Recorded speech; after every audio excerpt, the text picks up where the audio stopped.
ಎಲ್ಲರಿಗೂ ನಮಸ್ಕಾರ. ಆತ್ಮೀಯರೇ, ನೀವೆಲ್ಲ ಟೆಸ್ಟ್ ಕ್ರಿಕೆಟ್ನಲ್ಲಿ ನೈಟ್ ವಾಚ್ಮನ್ ಎನ್ನುವಂಥ ಒಂದು ಪದವನ್ನು ಕೇಳಿರ್ಬೋದು.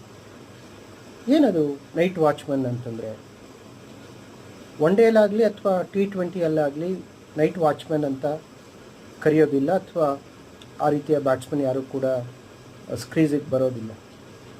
ಆದರೆ 5 ದಿನಗಳ ಕಾಲ ನಡೀತಕ್ಕಂಥ ಟೆಸ್ಟ್ ಕ್ರಿಕೆಟ್ನಲ್ಲಿ ನೈಟ್ ವಾಚ್ಮನ್ ಬ್ಯಾಟ್ಸ್ಮನ್ನು ಸ್ಕ್ರೀಸಿಗೆ ಬರ್ತಾನೆ.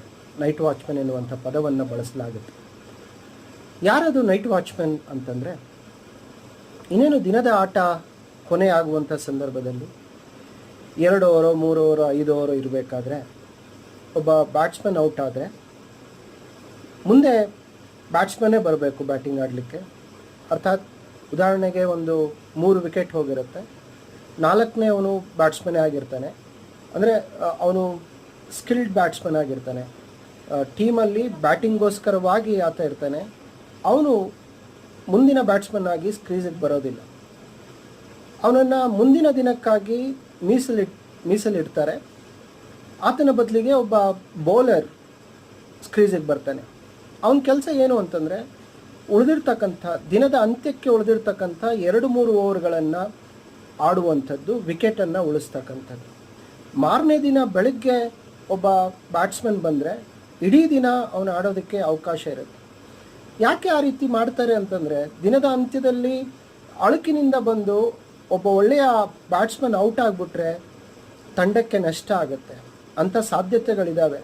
2-3 ಓವರ್ಗಳಲ್ಲಿ ಭಯದಿಂದ ಅಳುಕಿನಿಂದ ಬ್ಯಾಟ್ಸ್ಮನ್ ಆಡ್ತಾನೆ, ಎಲ್ಲಿ ಔಟ್ ಆಗಿಬಿಡ್ತೀನೋ ಎನ್ನುವಂಥ ಭಯ ಇರುತ್ತೆ.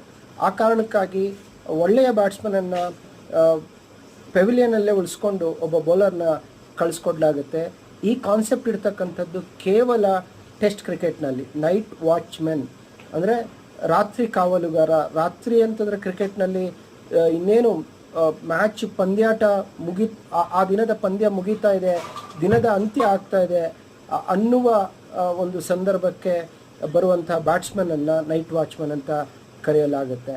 ಅರ್ಥಾತ್ ಯೂಶಲಿ ಟೆಸ್ಟ್ ಕ್ರಿಕೆಟ್ನಲ್ಲಿ ಎಂಡ್ ಆಗುವಂಥದ್ದು ಪಂದ್ಯ 4:15 ಗಂಟೆಗೆ.